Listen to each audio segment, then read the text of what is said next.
This is 365 Sports, powered by Sikkim365.com.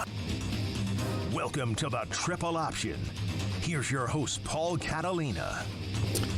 It is Realignment Day. And look at Pierre Nugent is, where are you? I actually myself have also been realigned. I've been kicked out of my apartment. My parents are here. Listen, they've been here about 30 hours, and I get the gist. I was like, I'll be back in an hour. So, okay. I told him, I was like, I've had all my life with you. I know how this works. So 1 hour is not going to kill us. No. Well, I'm glad that your parents are in town. Where do they still live in San Jose? Sacramento. Okay. They still live there. Yes, they still do. So I know you get to see them twice a year, probably, maybe 3 times. If you're all right. Yeah, 3 times in a weird year where there's a wedding or a bar mitzvah or something. I don't know, whatever you would go to. That you get invited to a baptism, a graduation, those things. Those are the 3rd times a year when you live out of state with your parents. Look, my in-laws live in Nashville. We see them. Yeah, we put about 3 times a year. And Amanda probably an additional one. She'll zip up there, but I get to see them 3 times a year. My mother lives here. I could see her 3 times a day if I so chose. So understand that you have a very Jerry Seinfeld moment right now, when his parents would come and stay at the place with you. So you're like, okay, I get it. Yeah. I have the buffer zone. I'm used to the buffer zone with them. And now that we've been crammed into my, small little apartment, it's kind of like, okay. Yeah, I've got it. Yeah. Okay. You guys, you know what? Have lunch. Have a nice time.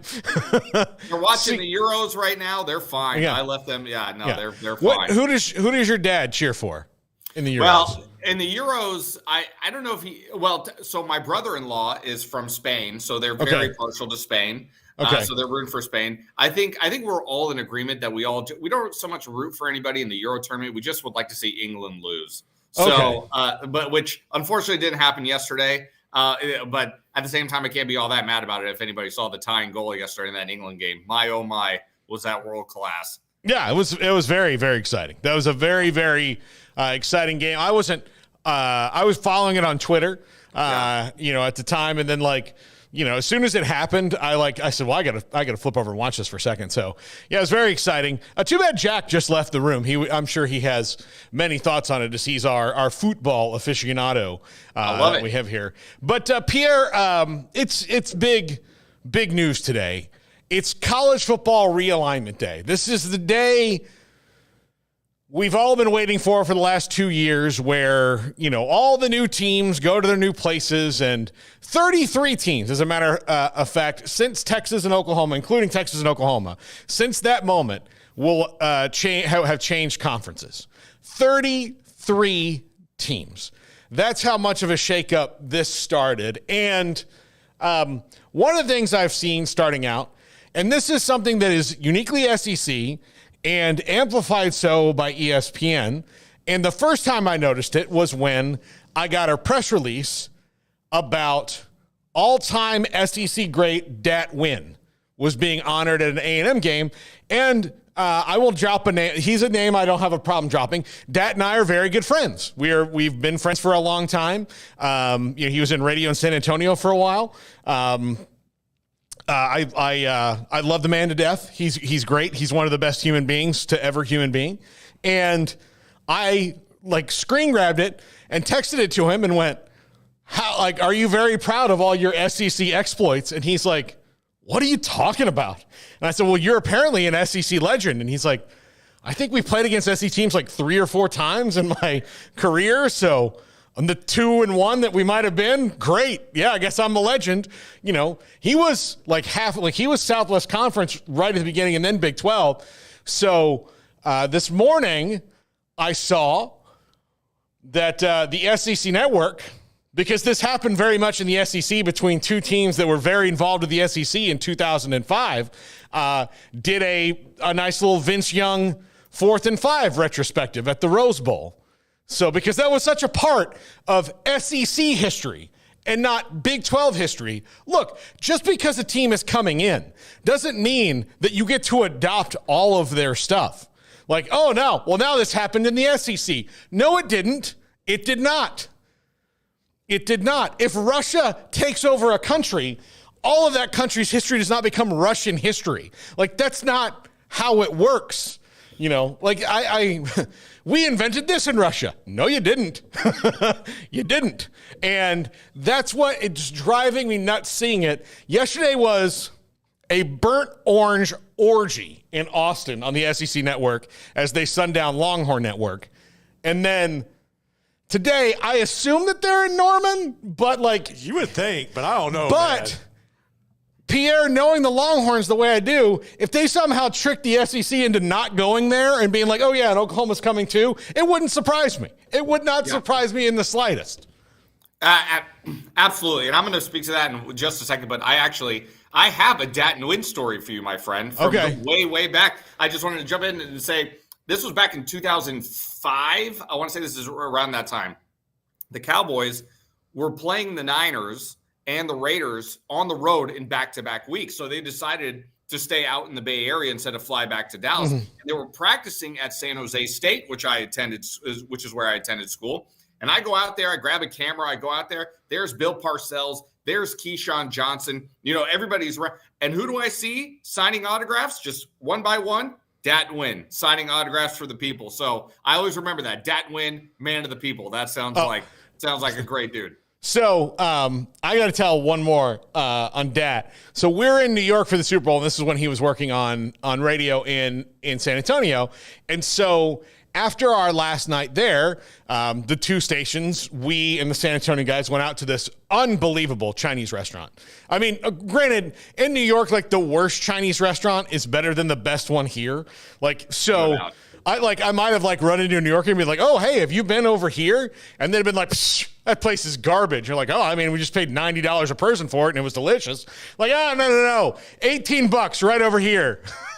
It's just a guy. It's just a guy in a room that's about this big, and he's made 30 different dishes this morning. And if you just go that one, and that one, it's the best thing you've ever had in your life. But it was unbelievable. It was a great last night. And so then we went kind of out around, you know, the Times Square area. And so we go to this bar, and we're walking out, and there's a dude standing on the corner with it's cold outside. Obviously it's February. And he's got like a skull cap on, and it's a Texas A&M skull cap. And so I was like, oh my God, like here we are in New York City. I'm about to make this dude's day. I'm about to make his day, because if they did like a monument park at Kyle Field, they would just do like different, like there would be different statues of Dat. That's how beloved he is in College Station. And it'd be like Bucky Richardson and John David Crow. And then like Dat tackling a guy, Dat intercepting a pass, Dat eating a sandwich. Like they would just do, they love him. They love him. And because he's lovable. So I tapped this guy on the shoulder and said, hey, I see your hat there. This is Dat Win, and in a very, very thick Eastern European accent, he's like, no, I just buy in store. I don't know. I like color. I was like, you gotta find a way to incorporate that voice in the stand-up act, dude. That's pretty spot on. Yeah. That's pretty spot on. You can thank my high school time in Fiddler on the Roof, where I had to play Mordka the innkeeper, a Russian Jewish peasant trying to avoid a pogrom. That's fantastic. Yeah, that's fantastic. But yeah, I was like, oh, all right, well. Have a good day.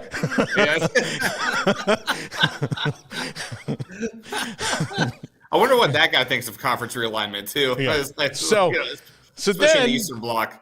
As we walk back to the hotel, what ended the night was that teasing me about like, dude, I tell you, I'm not that famous outside of these other, like these specific like things. Like, I'm not a big deal. Please don't do that. He's very humble. And so then we walk in. And to illustrate who is a big deal, we go to a Ray's Pizza that's right next to our hotel, the Sheraton in Times Square. Is it famous original Rays? Yes. Or just Rays? Okay. Yeah. Famous original. Nobody knows which one it is, but yes. So we're sitting in there, and in walks Steven Tyler.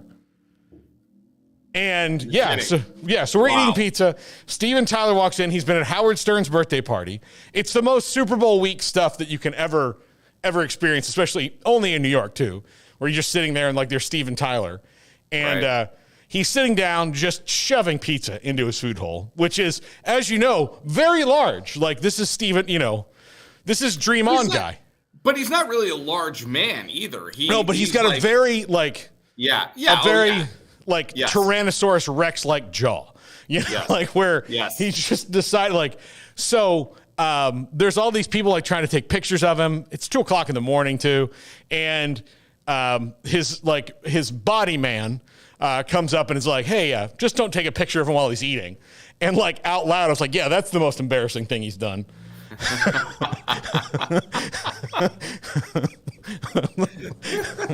Again, like I'm already like in my feelings about like this big thing that like I'm thinking like, oh, I'm gonna like make this stranger's day by introducing to them someone who's beloved, and I just get no, I have vodka here.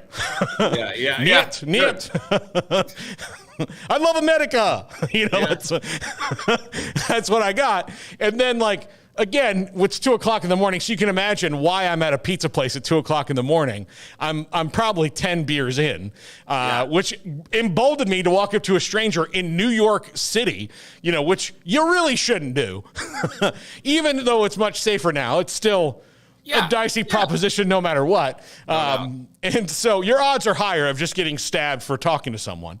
And then, like, I just make this sarcastic comment about Steven Tyler, and I went, well, there. And then he, like, looked up, and I was like, well, there went my backstage passes.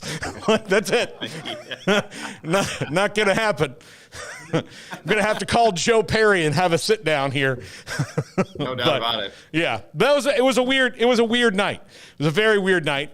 And that's all to say that the SEC, all the conferences do it, though. And like, ESPN has done it with Miami, and they're like, here, like, I remember turning on the ACC network to watch a Florida State game last year, and it was in rain delay, and they were showing a bunch of FSU stuff, and then like they ran a commercial for, hey, tonight at midnight after the ACC, after the post-game show, be sure to turn in to watch Miami versus Nebraska in 1983, and I was like, again, what did you guys have to do with that?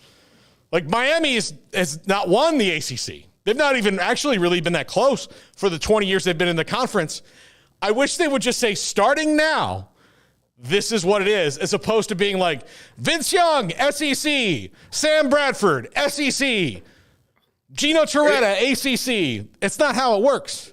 No, and it's like, and I already had to remind myself this morning, already looking back over of who's in what conference, because I can't even keep my head straight on who's going where and who's still in this conference and who's in that conference. But I have to say, after actually when I was looking it over, and I'm not just saying this because I'm on here with you guys, and I love you guys, of course, and that used to be my old stomping grounds. But, for as much talk as the Big Ten and the SEC are getting, I feel like the Big 12 is not being talked about enough. You got star power with Dion coming into town. Colorado, Utah, two great football. I shouldn't say Colorado's a great football program. We have the star power of Dion with Colorado coming in. Utah's been a great football program. Arizona State have had their moments, but they both have two really good fan bases.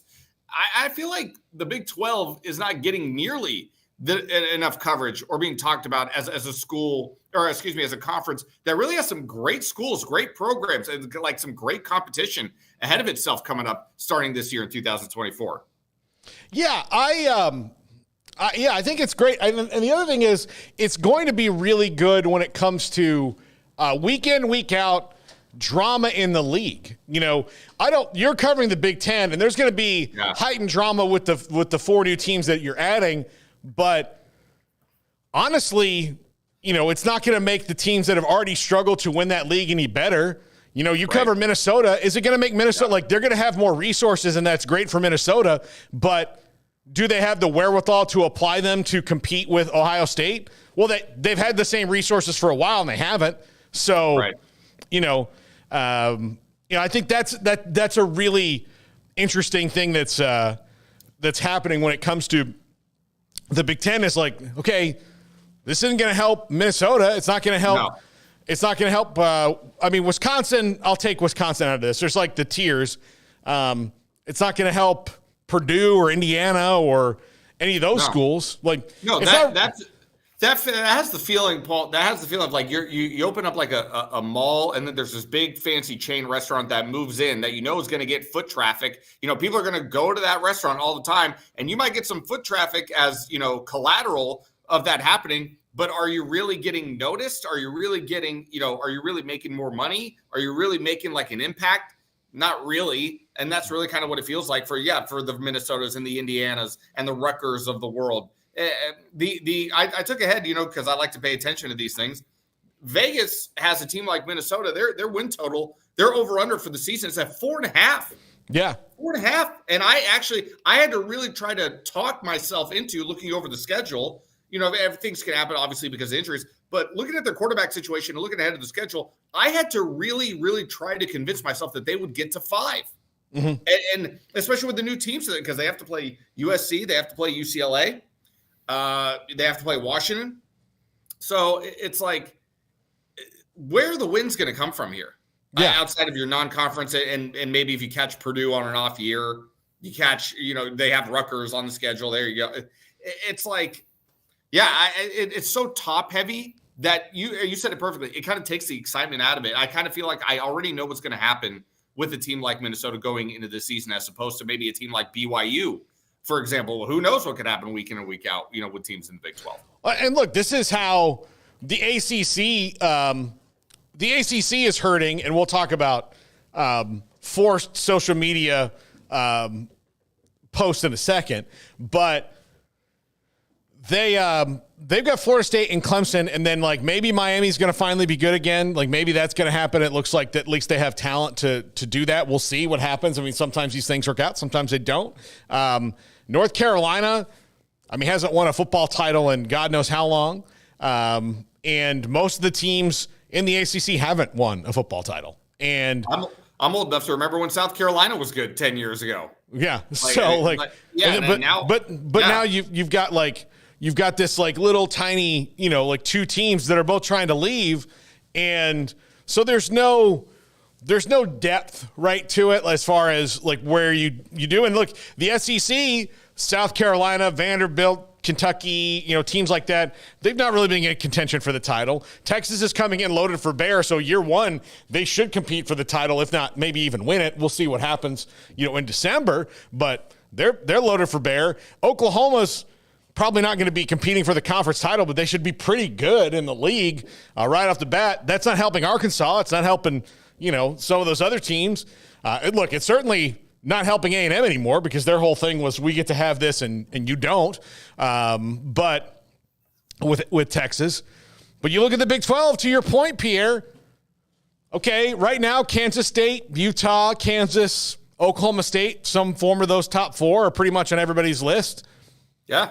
After that, like, I don't know what's going to happen. And I don't even know what's going to happen with the top 4, which makes it a much more interesting league because you can't just say, well, we know that at least one of these teams is going to be there. I can tell you in the SEC that one of the teams, Texas, Georgia, Ole Miss, and Bama, are one of those 4 teams for sure going to be in the SEC title game. One of them for sure. The rest, we'll see. But in the Big 12, do you want me to tell you for sure who's going to AT&T Stadium in December? Can't do it. I cannot tell you. Because if I told you right now it's going to be Utah and Kansas State, as sure as I'm standing here on December 1st, I could be going, damn, West Virginia and TCU, like just as easily because the league could get that messy. And, 16 teams for the first time, this to me is what college football drama is about. And here we are like, excited about all the big-time marquee matchups you're going to get in the SEC. And some in the Big Ten, like the Big Ten's up to their marquee quotient a little bit, but they're also a league that's been dominated by 2.5 teams for the better part of 20 years. No doubt about it. And I feel like the Big 12, I think it needs to get a little bit of credit here for, I know that their boat got rocked with Oklahoma and Texas bolting for the SEC. But I think the Big 12 has really done a great job of kind of getting ahead of the problems with UCF and Houston. I know they're not as sexy of names as USC, Texas, Oklahoma. I get it, but I think they've done a really good job at keeping this conference together, bringing in schools with great fan bases. And now when you get Utah and Colorado and Arizona State, I think that's a masterful job of getting those schools to come over to your conference to keep it intact. I mean, look what's happening with the Pac-12. It has ceased to exist. With the exception of Oregon State and Washington State. They don't have a home. They are vagabond this year. And so I don't think the Big 12 gets enough credit in terms of doing a good job at finding these schools with, like I said, may not be the national star power, but these have solid fan bases, and they've traditionally done pretty well in football, if not football and basketball. So I don't think the Big 12 gets nearly enough credit because it just constantly gets overshadowed by all the talk of the Big 10 and the SEC. Yeah, and look, the Big 12 has had some great runs in basketball recently, having, a few national champions and some arguably deep runs. The best basketball school, or best basketball conference, I should say, Paul. Absolutely. My wife would say, yes, they do have the best basketball school. It's in Kansas. But yeah, right, I have to say that because otherwise I get in trouble. But no, they've got the most, the list of people. I mean, when you talk about Houston, Baylor, Kansas, Arizona, that have made deep runs at the top right now, like they have that more consistently than all the other leagues do. Kansas State was in the Elite Eight. What was it? 2 years ago? Years ago, yeah. Kansas State. They're going to be really good this year too. Like the league's going to be amazing. So another thing I want to talk about in relation to this is, so today the ACC put out like the greatest conference just got greater or whatever it was, and it was welcoming SMU, Stanford, and Cal to the ACC, which is a funny thing to say when your two actual greatest teams are currently suing you so they don't have to be in your league anymore.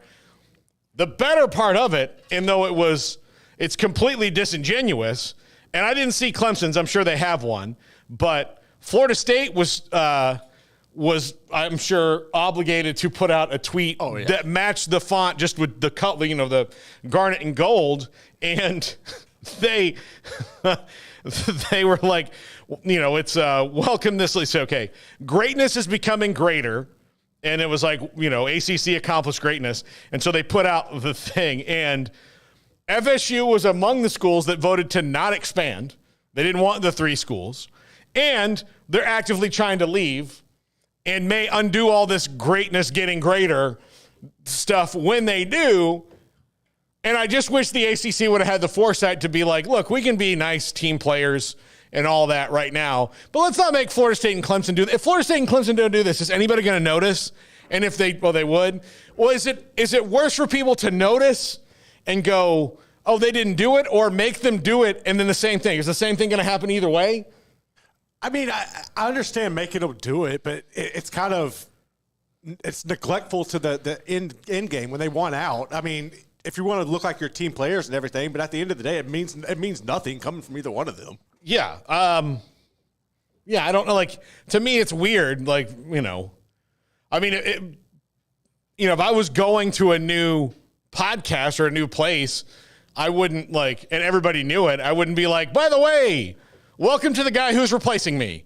I wouldn't. Yeah. Or, hey, I've torpedoed this whole institution. By the way, it's great, though. It's great. I love it. It's great. We love the ACC. We love it. But I'm leaving, and I'm going to torpedo the whole thing because I hate it, but I love it. Like, it just, to me, it's such a stupid look all the way around. Of course, that is, most of social media is a stupid look. Yeah, no doubt. I mean, no doubt about it. I think, I'm sure there's probably a solution that can be reached for these two teams to stay in the conference and have some sort of happiness within the conference. But right now, does anyone feel like, I don't know about you guys, but does anybody feel like that this just doesn't end with Florida State and Clemson leaving the ACC? Pierre, I'm going to tell you, there's no deal that can be reached for Florida State and Clemson. It's not happening. It's not happening. They're they wouldn't be doing this if one of the options was to stay.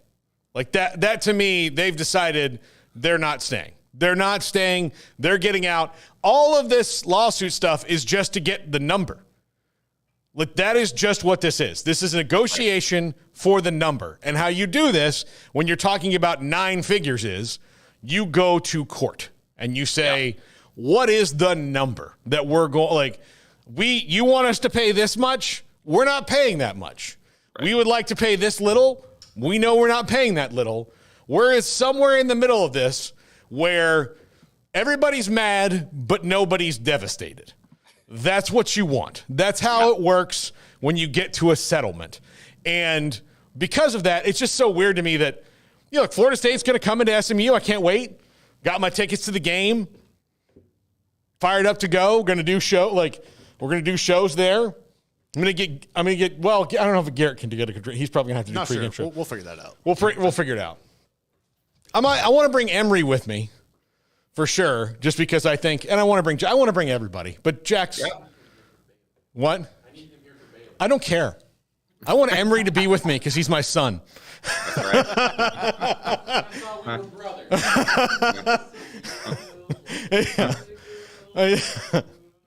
All right. One day I do want to take everybody to Tallahassee and go like, welcome to paradise. Yeah. This is, and like that's one of the things we're trying to do more. Jack and I are going to Lubbock, a great college football venue, great college sports venue. We're not bringing Emery? We might bring Emery if he behaves himself, if he's good. I mean, again, as my son, he. We'll see how next week goes.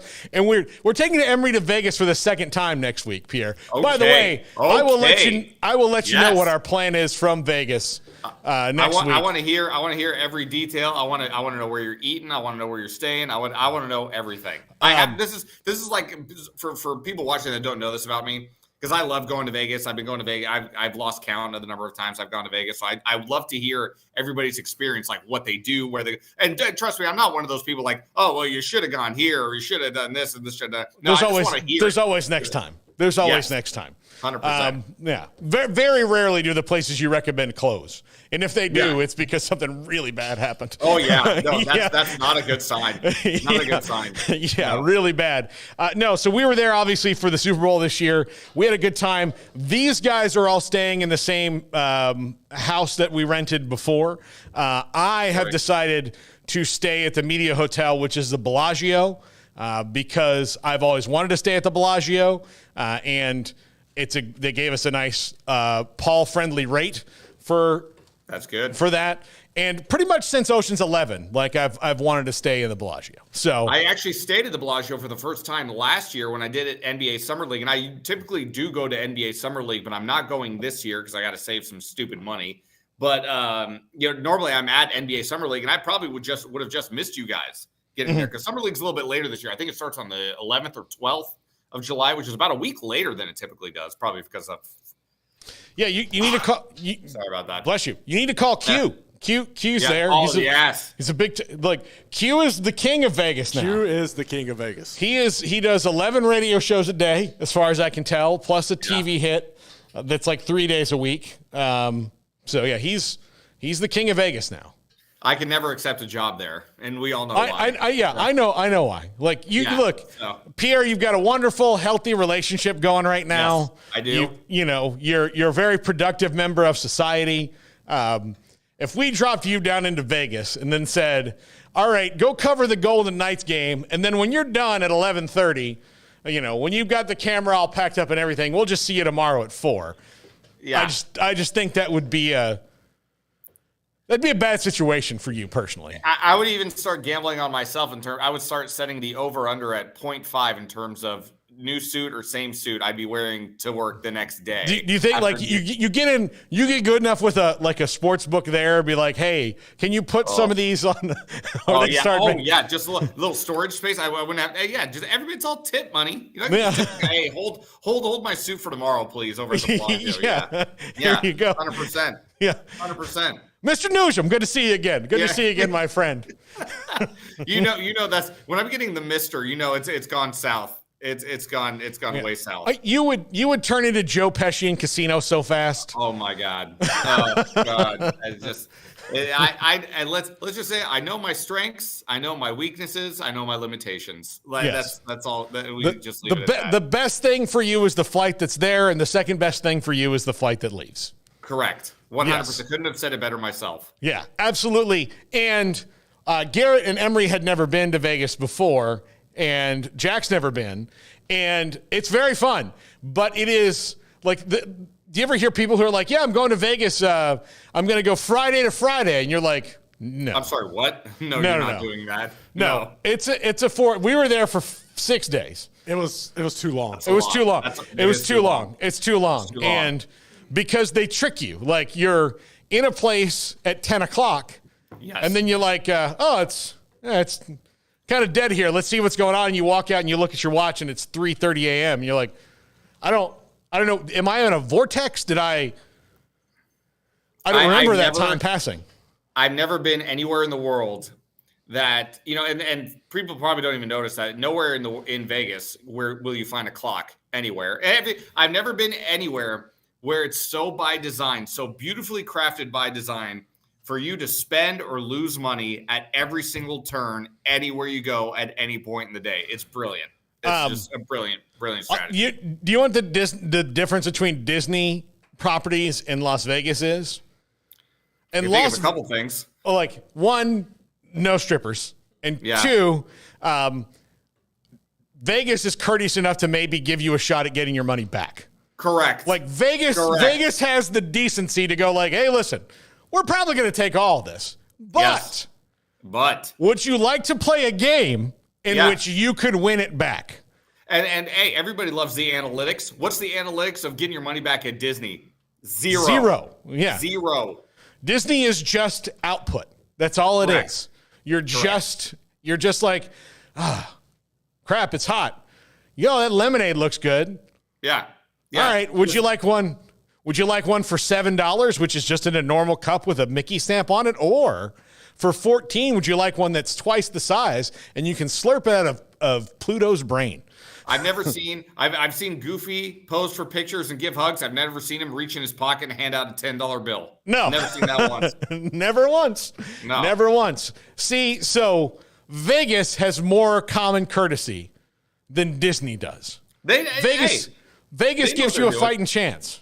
Absolutely. Always say, is it better than a 0% chance? Then you got a chance. Yeah. And then when you're sad, like, hey, look, there's a naked lady. I mean, how mad could you really get? Yeah. How mad could you really get in Vegas? I'm sorry. Oh, man. Dang. Oh. Well, and for the guys in the room, too, who haven't been or have only been once, I would even say, God, I wish you could have been there 20 years ago when it was really like, the strip has gone corporate. It's priced people out. As much as I still love Vegas, every time I go back, I'm like, you've changed, man. You've changed. Like, so, I mean, you should have seen it back in the day when it was really in its glory. But, people say, oh, go down to Old Town Vegas. I was like, no, you will see some things down in Old Vegas that you're just kind of like, didn't need to see that. So, yeah. All right. Yeah. When we come back, NBA free agency has started. That, to me, is less important than Pierre recounting last Thursday's draft, which we jinxed for him because when a team makes a trade, because nothing's official until today, right? It's today? It is, but I do have an update on that. There's a little twist that we'll need to discuss on the other side of the break. This is how confusing the NBA draft is that everything you watched on Thursday is the first draft of a research paper that has 5 drafts. Correct. And so Pierre's going to explain what it's like trying to report on that and get confirmation from people who are not allowed to confirm it to you. Because nothing's ever final at this point in the NBA draft, whatever you think. But I do want to hear your story about last Thursday because immediately when it happened, I guarantee you I was your first text. Yes, 100%. I was your first text, and it was 100%. I saw it come across the screen. I was like, click, click, click, click, click. Here we go. All right, when we come back, Pierre tells us his tale of woe. This is the Triple Option on 365 Sports. If your business is like most, you need things done quickly. But if you're still tying your critical applications together on multiple shared public networks, you've probably been feeling the slowdown. And that's no good for business. A private UPN fiber network can get you and your business moving at the speed of light. Whatever you need, we can build it. Internet, Metro Ethernet, Waves, dark fiber. We deliver custom private networks and are focused on business customers only. Our next generation 100% fiber optic infrastructure offers you low latency and ultra scalable bandwidth with speeds up to 100 gigabit to run your critical applications. Your connection won't be limiting your performance anymore. It's diverse and scalable, so it can grow and change as your business grows and changes. And with a secure carrier-grade private network, you'll have all the reliability you need. Contact UPN today to learn more. Fast just got faster.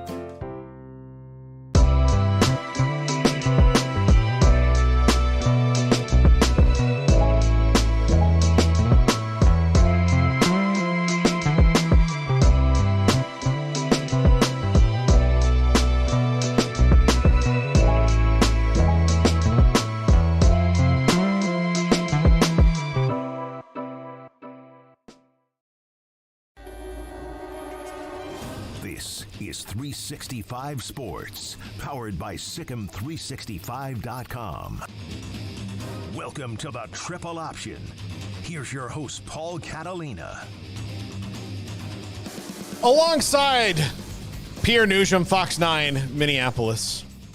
And Pierre, you did a great job this year of covering, as you do every year, of covering the Timberwolves. And you're one of our go-to NBA guys because you're right in the middle of that world. And really interesting things going on in free agency right now. Like, looks like the Mavericks have a really good shot at getting Klay Thompson, which they just did. It sounds official. Okay. Just sounds like we got some breaking news here, Paul. Absolutely. Yeah. So there we go. So Mavs getting Klay Thompson to add some spacing to that and doubling down on, making the finals and hopefully for them getting to that next level. That should be a lot of three-pointers shot for the Mavs this year. So that's a big deal. And, oh, yeah, there it is. Welcome, Klay, to Dallas from Mavs Fan for Life. So, but you cover the Timberwolves, and we talked last show about the NBA draft and how for people that cover a team, beat reporters, it is kind of frustrating because you're at the facility all night long. How many stand-ups do you have to do NBA draft night? That night I had to do 3. Yeah. 3. Yeah. So 3. One of the things that enables you to do your job a little easier on nights like that where it's hectic and you have to cut things fast is that you know that you're going to be able to, on a draft night, so like when you cover the Vikings and they draft Justin Jefferson or whoever, you will get, maybe even depending how close, like how early he gets drafted, you might see him that night at the thing, or at least the next morning. But that night you'll have, at least the general manager will come out and be like, we're very excited about getting Justin Jefferson, fired up about it. We're happy to trade we had those picks and we traded them. We love JJ McCarthy. Like he was really got, you get all those things. You get actual news about the human being who's going to be there wearing that jersey. Right. Yeah. The NBA draft does not work like this because nothing is official until today, which is the start of the league year. So we joked last week that you were going to have to go to a press conference and you're going to have to be like, so how do you feel? And the GM's going to go, oh, we like what we are able to do. But he can't say, we drafted this person. Yes. And so very early on in the draft, too, the Timberwolves got bold and made a move and traded up. And Pierre, now I will let you describe how your night went after that point. So I was at Timberwolves headquarters and I was speaking with a buddy of mine, Travis. You can follow him at Sneaker Reporter, does a great job. He and I were off to the side chit-chatting. And I had mentioned to him because you and I had this conversation 2 days prior. We're talking. I said, listen, because the Timberwolves went into the night with the 27th overall pick. So it's not like a very exciting night in Minnesota. You can only get so much talent probably at 27. Typically, sometimes you find a diamond in the rough. And I actually think the Timberwolves might have found one in Terrence Shannon at 27. But when the Spurs were on the clock at number 8, suddenly Travis leans over to me and he says, dude, the Wolves just traded up for this pick. And I said, they bleeping did what now? What? All the way to 8 with what resources? Like, I mean, Minnesota is a team that's strapped for cash. And I was just like, how did Tim Connolly pull this move off? So, yes, we find out that the Timberwolves have traded up to 8 to select Rob Dillingham out of the University of Kentucky, which I thought was a terrific move for them. Mm-hmm. Terrific move. So, but then that leads us to what we were talking about. I was like, oh, great. And I almost, Paul, tweeted out, oh, can't wait to hear Tim Connolly not talk about Rob Dillingham in about 2 hours. And I didn't send the tweet out. And I'm thankful because we have a weird little update to this story. Because we got an email, or we were told before the press release was issued, that Tim was going to be able to talk about Rob. And I even went over to the PR communication staff, and I don't remember the answer. I wish it could be. Obviously, this is a terrible story now because I don't remember the answer. Because I didn't want to ask, but I asked anyway. I was like, wait, I thought we weren't allowed to talk to them until the new league year starts. And I don't remember what the answer was to that, but it was somehow made official. But I asked no more questions about that because I was on my hands and knees thanking the Lord on high that our jobs were made that much easier, because for some reason, this is the first time this has ever happened for me, that we were able to talk about a guy who was drafted, who was traded for on the night of the draft. So I don't know. I don't remember the answer as to why we were able to do it, but it doesn't matter. It doesn't matter. It doesn't matter. Blessing from above. It definitely doesn't matter. So I'm happy to hear that. But you were stressed. Oh, in the moment, I said, hey, and I should have seen it coming because Tim Connolly is a guy who just wheels and deals left and right. I should have seen it coming. But I thought if they were going to trade anything, I thought they might trade out of the first round entirely. Yeah. But so when the trade was made, I said, and this is a big move because especially for Minnesota, getting perhaps an heir apparent to Mike Conley, a point guard, is exactly what they needed. Backup guard, a high-quality player in Rob Dillingham, except for the defensive side. He's going to need to work on that. But I would say this is a great, great thing the Timberwolves have just done tonight, and we can't even talk about it. I hate my life. I can't believe I've stumbled into this again. And you and I were texting about it. Yeah, I thought we jinxed you. I'm glad to know that we didn't, though. Here's what I got to tell you too. Actually, you know what? The worst part of the night was because you and I last Monday we had just thrown out a name. We threw out Kyle Filipowski. Yeah, and he was there at 27. I said, "Oh my God, yeah." Did we just speak this into existence? I don't know, but and unfortunately they didn't get Kyle Filipowski. Although maybe it is fortunate after if you saw some weird stuff about him on Twitter the night of the draft. But so, yeah. There were some weird things with Kyle Filipowski. Yeah. I've covered a lot of NFL drafts. I've never covered an NBA draft in person. You know, obviously, from afar, Baylor gets guys every year now. So we're covering, big Twitch 12 stuff. We're always guys in the first round. Yeah. Yeah. 2 guys. Jacoby Neves went, but NFL draft, you'll hear some strange stories or silly things that happen. I mean, Smokey and Q and Craig and I were in Chicago when the whole Laramie Tunsil gas mask thing happened, and so like you hear the weird stuff on those days. But I've never heard anything like, his family can't even DM him on Instagram. They barely hear him. He's got an older girlfriend who he took to the prom. It was very, very weird stuff. When I saw that happening unfold, because I didn't see that till he was drafted in the second round by Utah, and have you ever seen the documentary? It's on Netflix, I believe. To this day, it is probably the most bizarre, the most craziest documentary I've ever seen. It's called "Abducted in Plain Sight." Yes, and probably the most insane story I've ever seen in my life. And I was reading the Kyle Filipowski tweets going on that day in the second round. And I was like, this has a little bit of a abducted in plain sight type of feel with this situation. If you don't know what we're talking about, you can go online. You'll see them. The tweets are all over the internet. So It has a little bit of that feel. Like I almost wanted Mark Tatum to look into the camera and when he announced Kyle's name and say, Kyle, blink twice if you're okay. So it's a bizarre story, but I guess congratulations to Kyle Filipowski. We almost spoke it into existence last week. We almost be a member of the Timberwolves. We almost did, but I feel like he's in a place where at least his wife will be happy. Yes, that's what it feels like. So he went to the Jazz, by the way, if you didn't know that. But yeah, it's a strange thing. I like that they moved the second day to the middle of the afternoon. What was that? What was that? I mean, the first round went so long. The second round would have been over at 3:00 in the morning. Right. So I like moving to I think it was because of the debate. Which obviously America totally needed to see. Yes, right, yeah.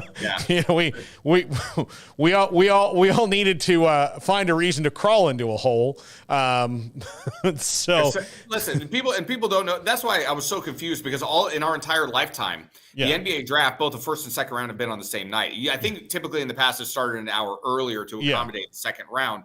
But in my mind, I'm thinking to myself, wait a minute, you want to break up the first and the second round, and the second round is predominantly guys who, for the most part, don't even end up in the league. For the most part, are a lot of foreign guys who you've never heard of ever, and you're not going to put it in prime time. Yeah. So how in the world does it make sense to put the second round on its own for a 3-hour telecast in the middle of the afternoon? Why does that make sense? That makes no sense to me at all. Well, it's because of the debate. I mean, so that's why they did. You think so? Yeah, I would rather watch the second round. Yeah, I think here's the thing. I'm as sad as I was about watching that stupid thing that happened, two old men yelling at each other. Yeah. As sad as I was about it, I do think it has united the country in one thing is like, no, well, if you guys both want to stop, we're all for it. Yeah. It was awful, and we'd rather watch the second round of the NBA draft, which essentially is with the 43rd pick, the Los Angeles Lakers select a guy who's going to be playing in France. Correct. For the next 2 years, and maybe he'll come over after that. Or with the 45th pick, they select a guy who you thought was way better than the NBA thinks from your college team, and he'll either shock you or he'll also wind up playing in France and making a lot of money and, doing fine. And I would much rather listen to Jay Billis, because Jay Billis is one of the bright minds in not just in basketball, but in media. I would much rather listen to Jay Billis explain to me why at number 49 overall, so-and-so was actually a real great value pick and a steal and could actually carve a really nice role for himself in the NBA, even though that will 99% likely will not happen. Yeah. I think this also about the NBA draft. If you don't get drafted in the NBA or you go in the second round and you bounce in the G League for a little while, but then you go make the majority of your money in Europe, that's a much better consolation prize than any other league. Without question. You don't make the NFL. Like, I'm not knocking Canada, but it's cold. There's lovely places you can be in Canada. So it's not so terrible. Or you've got to, fight your way through the UFL and, whether offshoot leagues or whatever. Baseball, like, if you don't make the show, you're pretty much doomed to play in small towns your whole life. Yes. Where, what do you mean we don't have McDonald's here? Like, are you kidding me? Yeah. Like, how does that not happen? And the pay is good in Europe. The pay is good. So, look, if I'm a 6'10" wing who just doesn't run as fast as the guys who got drafted ahead of me, and I get my two-way contract, doesn't work out. Then I get to go live out my days playing in Greece and Italy and France and Spain and making 7 figures over there, and then, living the life. Honestly, as much as I would be distraught, and I've known a lot of guys who've lived that life, they loved it. It was hard. They wanted to be in the NBA, but season live. Just like, all right, hey, for 7, 8, 9, 10 years, look, I know that your dream was to be in the NBA, but you're still going to play professional basketball. You're going to play against some of the best in the world, although they're not the best of the best. But that's fine. You've had your shot. And you know what? There's just all these exotic, wonderful places you get to go to. And I was just going to say, too, even though the best French players or the Spaniards or the Serbians, even though the best of the best from over there are over here in the NBA. Basketball as a game itself is so much more global now than it was 20, 25 years ago. You're not playing scrubs over there in Europe. You're not going over. This is not a situation where, like, if you were the great college basketball player, but you didn't materialize in the NBA, you're going to go over and dominate Europe and score 40 a night. That's not the case anymore. The game is so much more global. You can have a really nice career over in Europe. Absolutely. Yeah. No, I would love it. To recap the biggest move in the NBA, this might be, do you think this will be the biggest move in free agency, Klay Thompson to Dallas? Outside of maybe Paul George going to Philadelphia. Yeah. So I think those are about on the same level, though. Yes. Oh, yes. And the difference between Klay Thompson and Paul George is jewelry, accomplishment, health. Yeah. I mean, like Klay Thompson has come back from 2 devastating injuries and been just as good both times as where Paul George is on the Los Angeles Clippers of Kaiser Permanente Hospital, where no doubt they're like new, like there's going to be like knee scoping techniques that like we'll find out about later on. Like 30 years from now, you and I will have to get knee replacements, and they'll be like, we figured this out because of Kawhi Leonard. Yeah. And my question too is that, not to get too deep in the weeds on it, is like, that's great. I actually like the trio of Maxey and Embiid and George, but what happens when Embiid and George miss 30 games in the season? And then they got to play in the play-in tournament because they couldn't finish better than 7th. Yeah, absolutely. No, I totally agree with you. I mean, again, I'd rather have a guy who, even though he's had, an Achilles and an ACL, has come back pretty much the same every time. Yeah. And Klay Thompson, and you add that to Luka, one of the top guys in the NBA, and towards the end of the year, he was the most dominant individual player in the league, I think. Now, the Celtics were the best team, and they proved that by a long shot, that they were the best team. But the best individual player, I think, down the stretch this year was Luka. If they can get Kyrie to play at the level he was down the stretch for the most part all year long, that's great. And you throw Klay Thompson in there, and the guys, the very young team they have off the bench, I think that's a team that's going to be right back in the mix again next year. Yeah, I definitely think Dallas will absolutely be in the mix next year. And on top of it, too, we got a story that perhaps could overshadow all of free agency. The Celtics might be for sale here, Paul. Really? Yes, the Celtics are reportedly going to be for sale. It's not for sure yet, but they're exploring options of a sale out there in Boston. And I thought Chris Mannix, who does a great job nationally, he's been one of my favorite writers for a long time. Chris Mannix made a great point online earlier. He said, so you just won the NBA title. The new TV money is going to kick in where there's going to be millions and millions of dollars flowing in. The NBA is only getting richer and richer. And you want to sell now? Why? That's not timing. You could go out on top. That's fine. I would say that, or this is that the Celtics are probably never going to be as more peak valuable as they are right in this moment. Fair. And I doubt that the owners of the Celtics only own the Celtics. So I would have to look into that. I'm not sure 100%. But I think they probably own some other things, and they're like, you know what? Let's just take our money and run. If that's the case, too, that is going to be the richest deal in NBA history by far. Yeah. By far. So are we buying the Celtics? I got $20. Yeah, listen. We'll get a group together, and we'll buy the Celtics. Let me know how it goes in Vegas next week, and then we'll proceed after that. Yeah. Well, Emery is actually surprisingly good at roulette. I love roulette. That's probably my second favorite game. Yeah. Emery is actually has he got the gift? He's got the gift? He might have the gift. He might have the gift. I watched him make decisions. Yeah. Well, if you've got the gift, roulette is your game. Absolutely. 100%. Yeah, he's got the gift. He pays attention. He drowns out the noise. Yeah. You gotta have that. Have that. Especially at the casino that we went to was one of the saddest places on earth. It was we hadn't really been into one yet. And, it's a very busy week, Super Bowl week. And so Smokey said, look, let's go. We got to say we went to casino. And so we just went to this one that was the closest to the house. Yeah, it was bad. It was like the Stardust or something. Yeah. And it was classic. No, it could have essentially been the Bass Pro Shops casino because there was a gigantic Bass Pro Shops in it. So worth the story just to go there. But I remember playing one of these blackjack poker hybrid games, that they have. Yeah. I would rather just go, can I just play the actual game? Yeah. Like all these casinos now have these games that they've all made up. I know. All these twists. All these twists to it. Like, look, I want to play blackjack. Just blackjack. That's all I want to play. I don't want this extra, if you put a thing here, you could pay off quintuple. And right.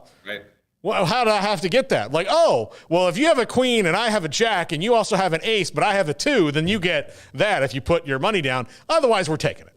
My answer to that would be, could you just point me to the craps table then, please? That's where you'll find me. If you're going to give me a bunch of rules, at least give me a bunch of rules I can understand that are, that are clear, Oh, yeah. 100%. So, yeah. 100%. But no, Emery, I watched Emery at the roulette table. He was, the sad drunk ladies that come in every night and like, hi, Herb. Yeah. Green visor and all. Yeah. Let's let it ride on red 22. Emery didn't hear any of that. All he was I will say, and one thing I would say to Emery too, and everybody else listening, my first time in Vegas, I was 16 years old. I went with my aunt and uncle. My uncle pulls me aside as we're walking the strip, and he left me with a very important lesson. He says, "You see all these tall buildings around here?" I said, "Yeah." He said, "They weren't built on winners. Just remember that." Yeah, exactly. Just remember that. But look, when you can go to the Bass Pro Shops Casino, I mean, really, it's high class all the way. You can get a Jack and Coke with a cigar in it. You can order a grilled cheese sandwich if it's before 10 o'clock. After 10, John, the chef, leaves. That's the beauty of Vegas. Hey, I just won $20. You know what? I need a new bait and tackle. Funny enough, it's funny that this is right here. Yeah. I actually need a new pull. This is perfect. You just in one hand, out the other. There you go. All right, Pierre. I'll let you know about how we're going to work next week. We're on a flight very early in the morning, and then we got to figure it all out. So, but yeah, next week we'll be at Big 12 Media Days. So, triple option content might be kind of pre-recorded and thrown up. No problem. There. So, anyway, well, I will talk to you soon, buddy. I'm glad that your NBA draft dreams came true and that you actually got to say, tell me about Rob Dillingham and what attracted you to him in the draft, and get a straight answer. I'm now going to get an answer for you on that, because now I don't remember what they said, because I was so excited I was able to do my job. I didn't even remember what they said, because now I got to know what it is. That's Pierre Nugent. We are loaded on the show this afternoon. We've got Bruce Feldman of The Athletic, SMU basketball coach Andy Enfield, Robert Giovanetti, Texas Tech AD for External Relations. They have new uniforms. They're announcing the Adidas deal today. No longer will Texas Tech uniforms look like they got thrown in with a red sock in the wash. That's kind of how the Under Armour uniforms look to me. They look really sweet, really good uniforms. Arizona State defensive tackle CJ Fight will join us at 4:30, and former Baylor quarterback J.J. Joe on the Bears offseason this week. As we prepare we have 3 days of shows this week, and then we're off Thursday and Friday for the holiday weekend, and then we're in Vegas. So Friday we're going to do a Big 12 preview show, which will have all 16 teams. We think we've got all 16 teams taken care of by Wednesday. So we'll have all 16 teams in a preview on Friday. This is the Triple Option on 365 Sports. If your business is like most, you need things done quickly. But if you're still tying your critical applications together,